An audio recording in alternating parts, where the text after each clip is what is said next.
I had to like travel hundreds of miles to take my SAT just to avoid all that.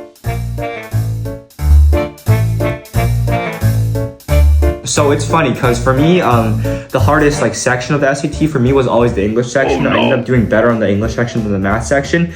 But in terms of the English section, whether it be the writing or the reading, I think for me actually writing was the hardest, because even though I had the basic grammar rules and everything down, and that helped me get a lot of questions, there was always just some questions in there that I wasn't able to get, like tone questions or like what I should add to the paragraph or not. So I'd say definitely for me, writing was the hardest component of the SAT.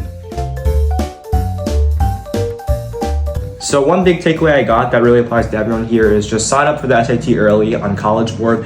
I signed up late and it led to like a really bad like situation. I had to like travel hundreds of miles to take my SAT just to avoid all that. Just sign up early.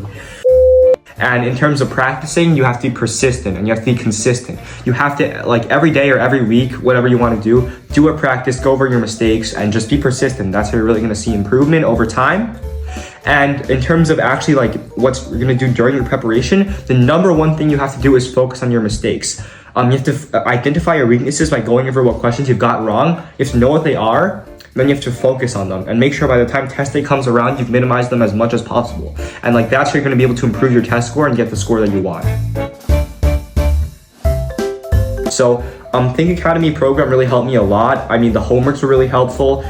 The lessons, like interactive, like problem solving with the teachers, that was really great too. But I guess the number one thing that helped me was definitely the free one-on-one lessons that came with the program. I mean, they were like 1 hour sessions with the teachers where they really help you focus on your weaknesses, what you're getting wrong, and really talk through with you, not only about questions, but test taking strategies in general and what you can do to improve your score. So I think that the one-on-one sessions were definitely the thing that helped me improve my score the most.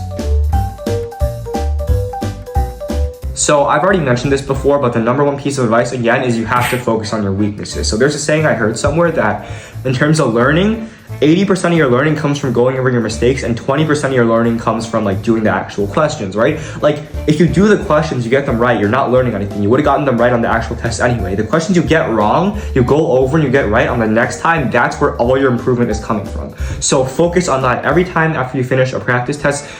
See what you got wrong, why did I get this wrong, and how am I going to improve so that next time I do a question like this, I'm not going to get it wrong anymore. All right, thank you everyone, and good luck to everyone preparing for their SATs. You got it.